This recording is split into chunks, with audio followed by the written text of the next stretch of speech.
Hoy se reúne el Consejo Territorial de Finanzas de Vizcaya y uno de los temas del orden del día es el reparto del fondo para el desarrollo de los servicios sociales, del mapa de servicios sociales en Vizcaya.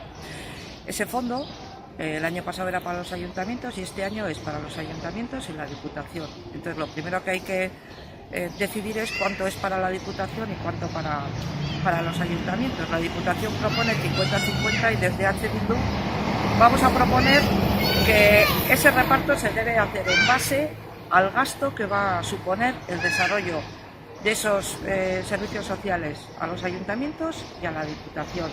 Se trata de servicios sociales que están sin desarrollar y ese cálculo está en el plan estratégico aprobado por el Gobierno vasco a finales de 2015. Y en base a ese plan estratégico supone que los ayuntamientos de Vizcaya tienen que poner como 8 millones y pico, un 85% del gasto va a correr a cargo de los ayuntamientos y solo el 15% a cargo de la Diputación. Por eso desde H. Bildu proponemos que ese fondo, que va a ser de 10 millones y un poco más para Vizcaya, suponga un 85% para los ayuntamientos y un 15% para la Diputación.